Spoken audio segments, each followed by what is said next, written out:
Hello, Pre-Calc BC. So today we are going to be talking about graphing transformations. We will also be discussing this on our next lesson, so Friday. So first we're going to talk about a bunch of things that you should be familiar with from last year, but we also have a couple stretches and compresses and reflections that we did not cover last year in Honors Algebra 2. So let's go ahead and get started. First thing, we have a vertical shift. That is when you have your function f of x plus or minus a. It means you're adding or subtracting a to the y coordinates of the graph. Addition means the graph shifts up, and subtraction means the graph shifts down. So an example would be if you have f of x is equal to x squared plus 5. This is something we've already discussed this year a little bit. You're going to have a parabola whose vertex would be at 0, 0. When you add the 5, this would shift up 5. Okay. A horizontal shift is when you have x plus or minus a. The plus or minus is going to occur with the x inside your parentheses. You're add or subtracting a to the x coordinate of the graph. So this is going to switch. Addition actually means that the graph shifts left. And subtraction means the graph shifts right. Okay, so an example would be if you have f of x equals x minus 2 squared. This really means that we are going to the right 2. Because of the negative. All right, moving right along. Vertical stretch and compress. This is something we definitely discussed last year. It's when you have a constant multiplied to f of x. Your y coordinate of the graph is multiplying by a. We did this a lot with exponentials. So when the absolute value of a is greater than 1, we say that you're vertically stretching. And when the absolute value of a is between 0 and 1, so like a 1/2, a 2/3, something like that, you are compressing vertically. An example of that would be if you have f of x is equal to 3x squared. This is a vertical stretch. And last year we just called it a stretch and compress, but because we also have horizontal stretches and compress this year, we do want to specify that it is a vertical stretch. Okay, we'll get to horizontals in a second. So this is a vertical stretch. It's a stretch because the absolute value of a is greater than 1, and what this really means is all of your y coordinates are multiplying by 3. Okay, so let's look at that for a second. I just want to remind you what stretch and compress looks like for vertical. Okay, so this is just a sketch of a parabola. Vertical stretch and compress is comparing to the x-axis.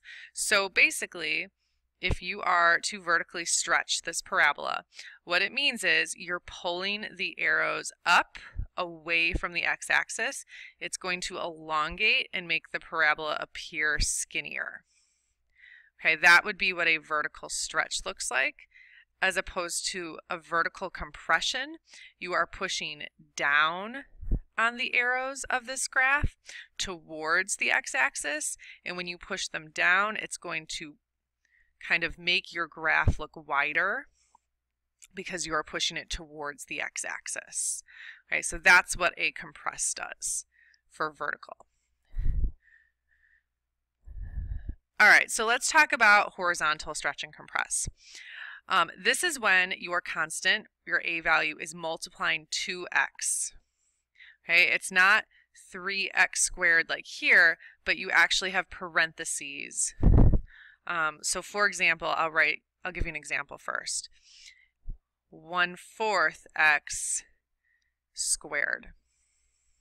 Okay, or the one we're going to talk about, 4x squared. See how the 4 and the 1/4 are with the x and also being squared, as opposed to up here, vertical stretch and compress. It's the x being squared and then multiplying by the 3. That's the difference between horizontal stretch and compress versus vertical stretch and compress. I'll put my f of x equals there. Okay, so this is going to kind of switch what you would think. So here, when absolute value of a was greater than 1, it was a vertical stretch. But now, when absolute value of a is greater than 1, it is a horizontal compress. Okay, we are compressing horizontally. And when the absolute value of a is between 0 and 1, this is a stretch. Okay, this is a horizontal stretch.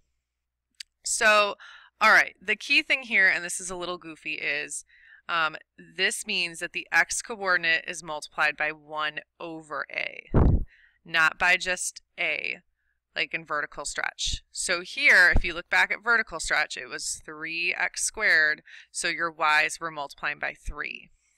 That's different from what's happening now. In this problem, 1/4 x squared, your x is multiplying by not 1/4, but by the reciprocal, you're going to multiply by 4. Okay, so all of your x coordinates are going to multiply by 4. And in this problem, quantity of 4x squared, all of your x coordinates are multiplying by 1/4. Okay, so that is something that people struggle with. Here's why we're doing the reciprocal. So I just have 2 examples over here. Y equals x squared, I just have 3 points that exist on that parabola. And then I'm looking at the parabola of y equals the quantity of 4x squared. So, okay, basically what's happening with horizontal stretch and compress is your y coordinates are staying the same. So that's why I have the same y's here and the same y's here. And essentially what you're doing is you're figuring out, well, okay, if the y's stay the same, what's happening to the x's? Because that's what we're doing with horizontal stretch and compress. We're changing our x's. So, all right. So if 4x squared has to be equal to 1, that's my y coordinate, how do we solve that? Well, we would root both sides, and square root of 1 is technically plus or minus 1, but we're only going to deal with the positives right now, so just bear with me. And then we would divide by 4, and x is 1/4. Okay, that's what I have there. Let's do the next one. 4x squared has to be equal to my y coordinate of 16. We're just going to see what happens. Square root both sides. Square root of 16 is technically plus or minus 4. We're only dealing with the positive x's right now. The negative x's would be farther up in our table. So just 4. Divide, x is 1. Okay. And we'll do one more. 4x squared is equal to, we want our y coordinate to be 256. Square root both sides. Get a 16, divide, and you'll get a 4. Okay, and what you do notice is going from x squared to 4x squared, your x's aren't multiplying by 4. Your x's, to get from the original parent function to 4x squared, 1 to 1/4. 4 becomes 1. 16 becomes 4. What's happening is each of those are dividing by 4. Or multiplying by 1/4. So again, horizontal stretch and compress, you're going to multiply the x coordinate by the reciprocal. Now, how that changes your graph is like this. Horizontal stretch and compress is not talking about your graph in relation to the x-axis anymore. That was with vertical stretch and compress. Horizontal stretch and compress is comparing to your y-axis. So what I have here, and I'll zoom out, you can take a look at this. I have y equals x squared, y equals the quantity of 2x squared, and y equals the quantity of 1/2 x squared. My y coordinates, I left the same for all of them. Okay, because horizontal stretch and compress, we're dealing with changing our x's. And then using the pattern that I showed in the last table, when you have 2x quantity squared, your x coordinates are multiplying by the reciprocal. So a 1 became a 1/2, a 2 became a 1 because I'm multiplying by a half again. 3 times 1/2 is 1 1/2. And then again down here, 1/2 x squared, you would multiply your x coordinate by 2. So 0 times 2 is still 0. 1 times 2 is still 2, or is 2, I guess. 2 times 2 is 4, and 3 times 2 is 6. Okay, hooray. So I plotted those points. You have your 3 graphs right there. So here's my point. The orange graph, I don't know why I wanted to call that purple. Okay, the orange graph. Your A value here is a 2. What that means is you are horizontally compressing by a factor of 1/2. It's 1/2 because that's what you're multiplying your x's by. Horizontally compressing by 1/2. So what that means is compressing, you are still pushing your arrows, but instead of pushing your arrows down to the x-axis, you are pushing your arrows in. Instead of pushing your arrows down to the x-axis, you are pushing your arrows in to the y-axis. So basically, if you look at this black parabola here, the original, we are compressing, pushing in to the y-axis. Notice your orange graph is skinnier because we are compressing. Your red parabola, okay, your A value is 1/2. That means we are horizontally stretching by a factor of 2. Okay, it's a 2 because the reciprocal of 1/2 is 2. Stretches, instead of pulling away from the x-axis, like we did with vertical, we are pulling away from the y-axis. So again, your original is this black one. You're pulling the arrows away from the y-axis, this blue line, and notice that's why your red parabola looks wider, because this is a horizontal stretch. You're pulling away from the y-axis. Okay, so that's something that people struggle with. We can talk more about this when we get to the next lesson, but hopefully that explains that a little further. Reflections. This is something that you have seen a little bit. Reflecting over the x-axis, that's when you're multiplying your y-coordinate by -1. And that just looks like this, -1 times x squared. Reflecting over the y-axis, this is new. You're going to multiply the x-coordinate by -1. This really just means you're replacing x with -x. So that's going to look like this. F of x equals -x quantity squared. Okay, so the order you do these in does matter. Okay, it's going to look a little different than last year because remember last year we didn't do horizontal stretch and compress. So here's the order that you need to go in. Sorry. You're going to do your horizontal shift first, so left, right. Then your horizontal stretch, compress, reflect as well. Then your vertical compress, stretch, reflect. Then your vertical shift. Okay, if you do not go in this order, your graph may look drastically different. So you do want to follow this order. It's going to look like this. All right, here's an example with all of them. 3 times the quantity of 2x plus 4 squared minus 2. Okay, the first thing you're doing is your horizontal shift. That would be plus 4, which means you would be moving to the left 4. Then this is a horizontal compress by a factor of 1/2. Okay, you would multiply your x-coordinate by 1/2, which is the reciprocal of 2.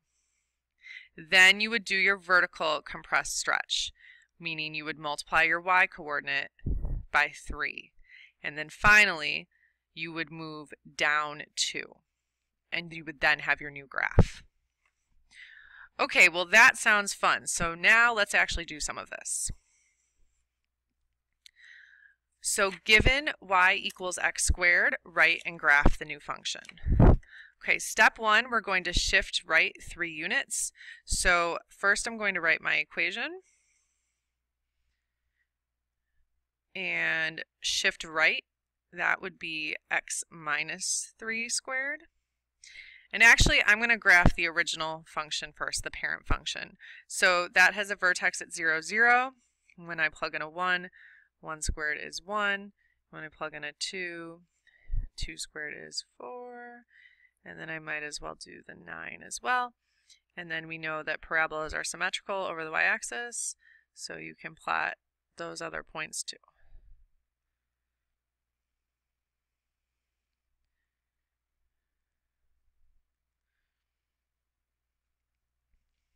Okay, I'm going to do this in a different color. All right, so now I am shifting right 3 units. So every dot goes to the right 3.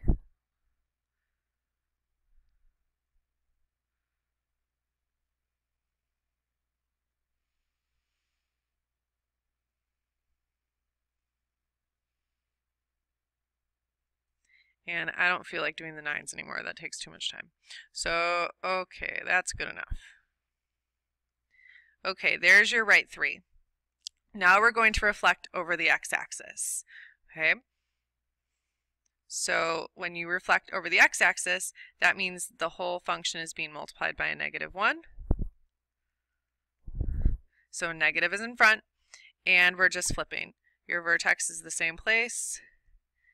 These guys reflect. 4 becomes -4. So again, y coordinate is multiplying by a -1.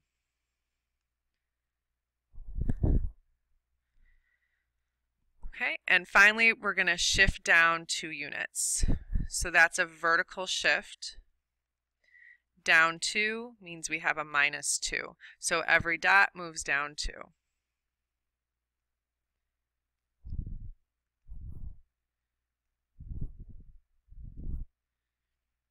And this pink one would be your final answer.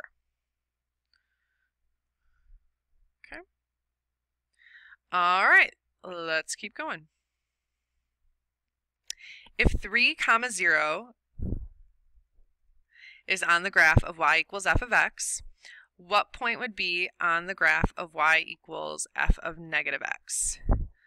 Okay, this means that you are reflecting your graph over the y-axis.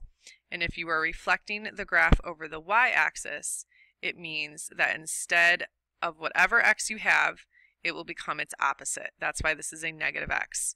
So your 3 will become a -3. Okay, so think of it this way. 1, 2, 3. We're reflecting over the y-axis. So now you're over here. What point would be on the graph of 4 f of x? Y equals 4 times f of x. This is a vertical stretch by a factor of 4. That means your y coordinate is multiplying by 4. Well, your y coordinate is 0, so when you multiply by 4, it is still a 0. Your x coordinate is not impacted by a vertical stretch or compress. Okay, vertical stretch and compress, it's your y coordinate that's impacted. Now, see, this is a horizontal stretch.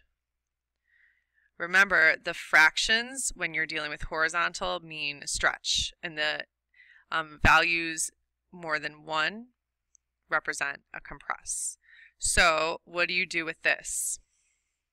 This means that your y coordinate is staying the same, and your x coordinate is multiplying by not 1/3, but 3. Okay, we do the reciprocal. So 3 times 3 is 9. 0 would be your new ordered pair. Okay, so last 2, these are going to take a little time. We're going to sketch the parent function with a dotted line, list the transformation steps in the correct order, and then graph the final function with a solid line. We want to graph key points, so this isn't a sketch. You do want to have at least 3 points, I would say, for each part of your graph. And I mean each part because when we get to number 4, you'll see what I'm talking about. Okay, so for starters, I just want to rewrite this. Instead of square root of 1 minus x, I'm going to write it as -x plus 1 plus 2. Okay, your first one is always your parent function. So the parent function of this is just square root of x. Okay, so the parent function, when x is 0, square root of 0 is 0. And I'm just going to pick numbers that I can square root easily. When x is 1, the square root of 1 is 1. I'm not going to use 2 because I don't want to plot that. Square root of 4 is 2. And, okay, I'll just do square root of 9 is 3. And we'll start with that. So 0, 0, 1, 1, 4, 2, 9, 3. This is my parent function. Dot it. Okay, next. The next thing we will do is we have to go in this order up here. Okay, so the next thing is we are horizontally shifting. So what we're going to do is write f of x equals square root of x plus 1. This is a shift of left 1. All right, so all of these dots are going to shift to the left once. We're going to do all of it at once though, so I'm not going to plot it yet. Unless, if you're someone who's afraid you're going to mess up where your dots are, you can do a bunch of different tables. Left 1 would mean subtracting each of these by 1, each of your x's. Your y's are staying the same. Okay, so you can do this if you'd like. All right, after your horizontal shift is your horizontal stretch, compress, reflect. So that is when you have now your negative. This is a negative 1. We are reflecting over the y-axis. Okay, because this is with the x. Or you could say multiply x by negative 1. That would be fine as well. All right, so that would mean your new table is 1, 0, negative 3, negative 8. And again, your y's are staying the same. All right, last thing. We do not have a vertical stretch or compress. That would be if you had like a number out front here. So our last step is just adding the 2 at the end. And that means we are going up 2. Which means your y coordinate is changing this time, not your x, and your y coordinate is going up 2, so plus 2. 1 plus 2 is 3, 2 plus 2 is 4, 3 plus 2 is 5. Hooray! All right, so now if you've been making this table, you can go ahead and plot your final graph. 1, 2, 0, 3, negative 3, 4, negative 8, 5. And this is your new graph. If you don't feel like making all those tables, that's fine, but you're going to have to do this. I'm at 0, 0, and now I'm going left 1. I'm reflecting over the y-axis, so now I'm over here, up 2. And that's how I get this point. Okay, so now I'm here. I'm going left 1. I'm reflecting over the y-axis, which means I'm still in the same place, up 2. Okay, here I'm going left 1. I'm reflecting over the y-axis, so instead of at 3, I'll be at negative 3, up 2. Okay, so it depends on how much you trust your graphing skills there. Whether you do not have to make these tables. If you find it helpful, then feel free. All right, so there's that one. Last one. Okay, really quick, I just wanted to mention this 3 up top is going to be a vertical stretch. If it was a horizontal stretch, it would be down here with the 3, or down here with the x. Okay, so your first function is just the parent function. That will be 1 over x, which we know is the reciprocal function. Next, okay, we do horizontal shifts first. Our horizontal shift is this guy. So that's 1 over x minus 2, and that means we are going to the right 2. And after horizontal shifts, we do horizontal stretch and compress, which we do not have. So after horizontal stretch and compress, we do vertical stretch and compress, which we do have. That's the 3. And you can either say vertically stretch by a factor of 3, or you can say multiply y by 3. Okay, either of those is fine. And then finally, after vertical stretch and compress is vertical shift. So that's just with the +1 at the end, which means up 1. Okay, so let's plot the parent function.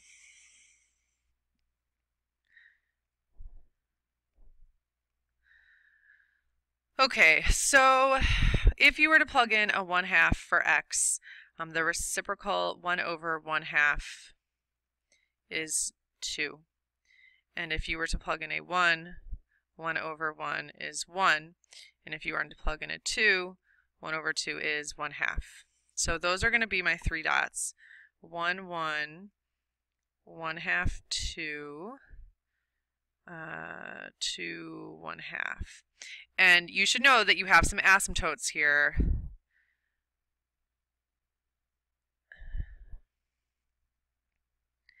And you should also know that you have one of these on the other side. So -1, -1, and then -1/2, -2, -2, -1/2. This is the parent function, so don't worry about putting in your asymptotes, but you'd have a vertical asymptote at x equals 0 and a horizontal asymptote at y equals 0, because the denominator cannot be 0, and then our horizontal asymptote rules.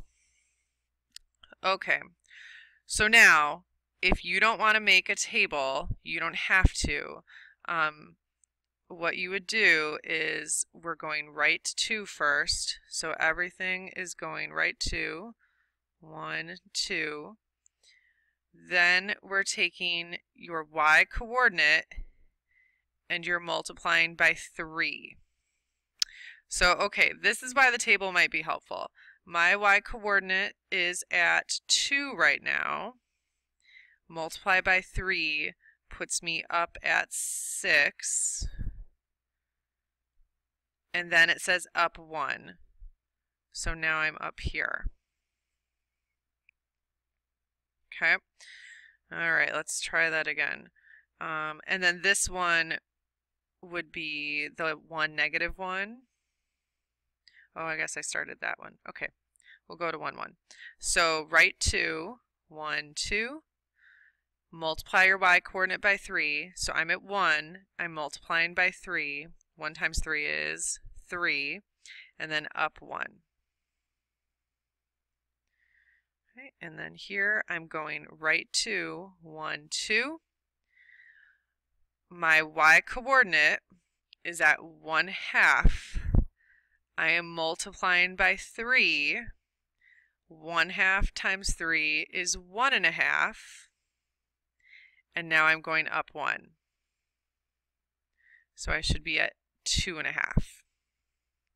Now, something else you should know before I draw this is based on this final equation, you should have a vertical asymptote at 2, at x equals 2, because x cannot be 2.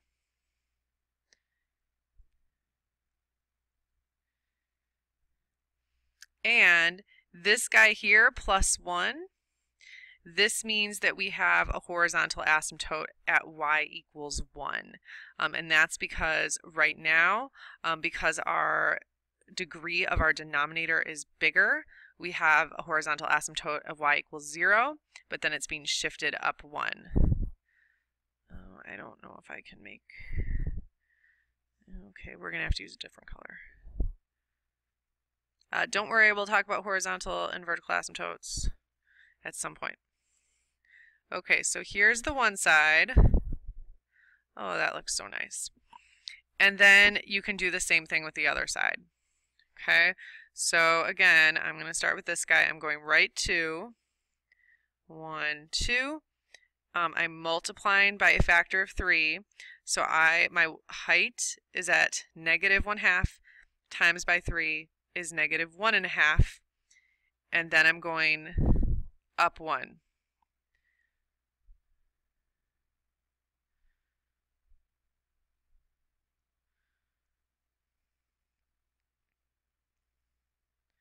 Yep. Okay. And then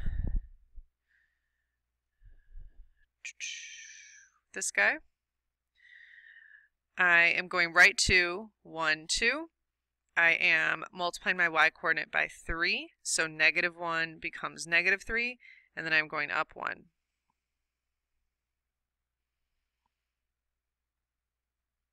All right. And then the last one, I am going right to 1, 2. Oops. 2. My height is at 2. I am multiplying by 3, -2.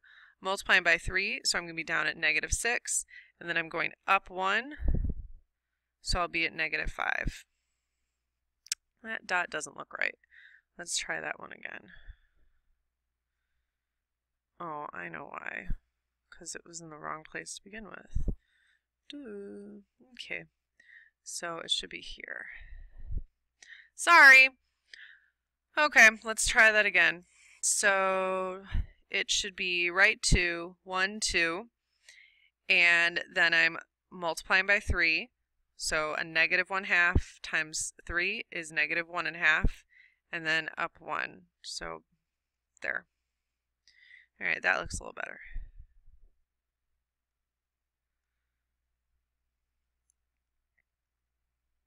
All right, so there you go. So there is your final graph. And that's about it. So go ahead and you can get started on your homework. And remember, your quiz is tomorrow. It will not include any of this information, and we will do more with this on Friday. Have a great day.